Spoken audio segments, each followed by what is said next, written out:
Super Rugby is back, folks, for 2023. Round 1 is in the bag. We're going to go through the old power rankings to rank the teams based on their initial performances. Hopefully over the season we can kind of track the movement of the teams to see not just who's at the top of the log, but who's actually in form. For this one, we're going to carry over some of the data from last year's power rankings as well. So we're kind of giving teams like the Crusaders and the Blues a bit of a wee boost because, you know, they did all right in the semi-finalists and whatnot, the Brumbies, Chiefs. Teams who finished down the bottom of the log, not so much. But anyway, we'll go through them.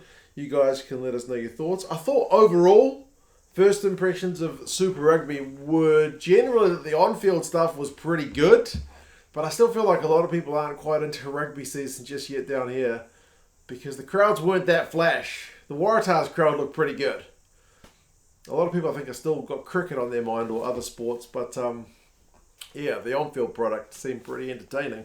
We'll start with the bottom row. Moana, Pasifika. They did, I think, a little bit better than they were predicted to do in their 34-36 loss to the Fijian Drua at home. They had a couple of prop tries, didn't they? 12-0 lead early on in what was a pretty cracking game. Again, the crowd wasn't the best. But given all the weather we've had here in Auckland, the fact that Auckland now has 2 Super Rugby teams, like the Blues weren't getting sellouts before we had 2 Super Rugby teams, and now we've got 2 teams. But hopefully if they keep playing like that, they'll get an increased attendance over at Mount Smart.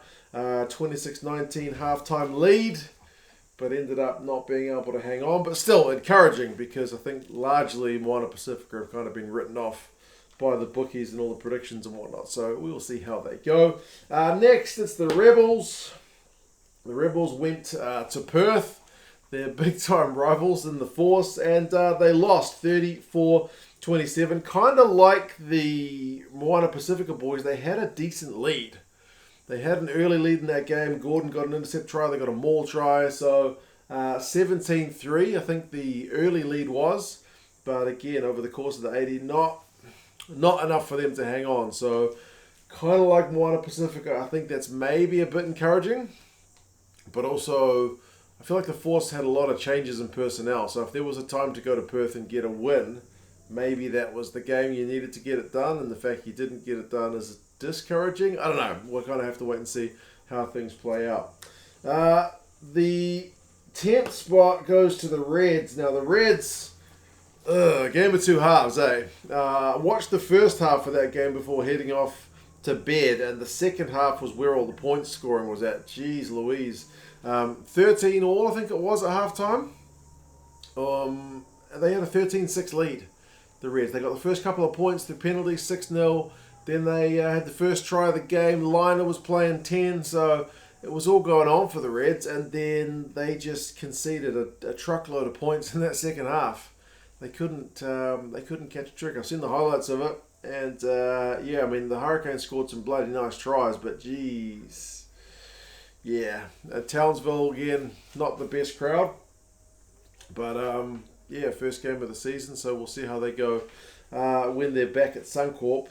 They won't be too happy with the way that one finished, to be honest. And lastly, speaking of not too happy, another one of the home teams that lost. Geez, those cicadas are loud. Was the old Highlanders. They got absolutely walloped by the Blues. 60 points to 20. A lot of missed tackles from the Highlanders. I don't know. That's disconcerting how poor they were. I know the Blues are a good side. Blues played well last year, and the Blues came out firing. The Blues picked a pretty strong lineup, but man, you're going to have to be better than that. Otherwise, there's going to be some pretty messy results. And they got the Crusaders next. So, yeah. Much more needed from the Highlanders. Next row, we got the Tars in 8th. As I said, I feel like they had the best crowd of the opening round. The crowd in Sydney looked pretty bloody good. And it was the same last year. The 2 best crowds was the Drua, I think, at home by a country mile, and then the Waratahs were clearly the second best, I think, for the atmosphere and just for the visuals.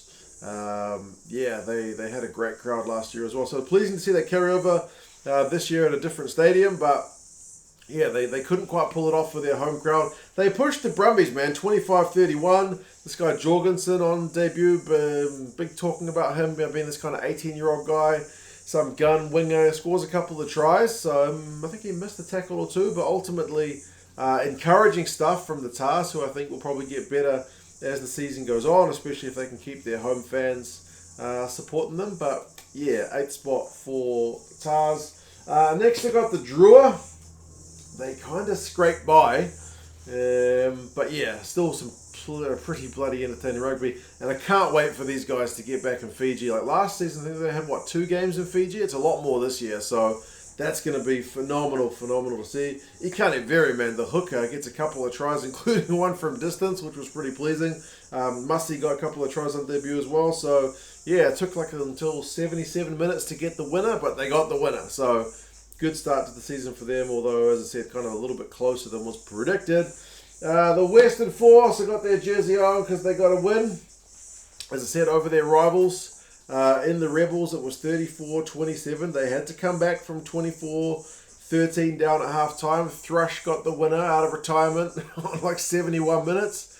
But yeah, a bit of fortitude mentally, especially from the guys, right? Because they were down early. They could have, let the game get away from them, but no, they fought their way back into it, which is, yeah, like I say, pretty encouraging for a side which I do think is going to get better, because they've had, from looking at the transfers, they've had more guys kind of come in and out than a lot of the other squads, so I feel like they will take longer to settle in. That cicada has now settled out. Bye-bye, mate. You were pretty loud.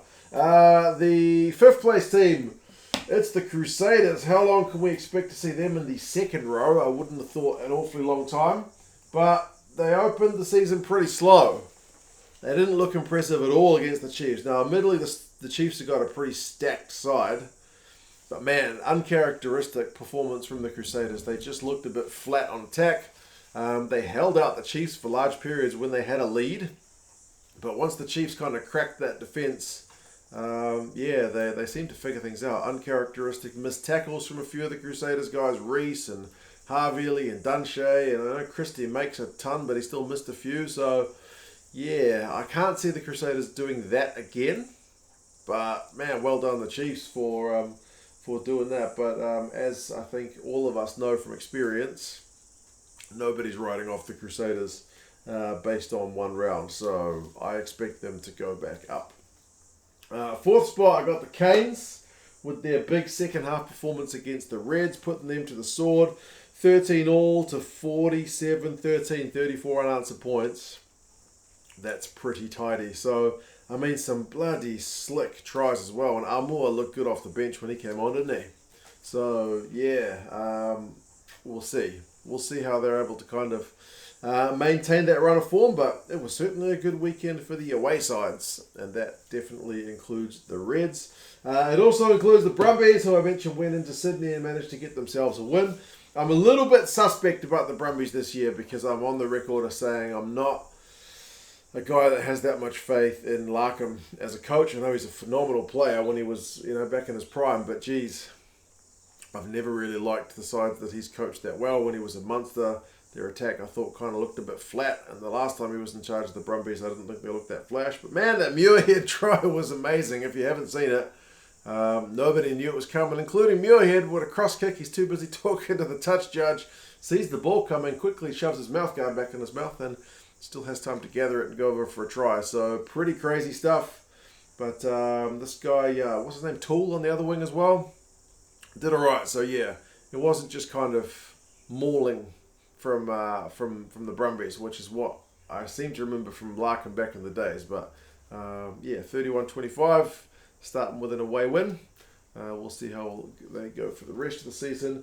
Now, 1 or 2, it was a tough one, but I've ended up with the Chiefs in second. I think partly because the Blues, I've ranked them slightly higher from last year. A little bit of carryover.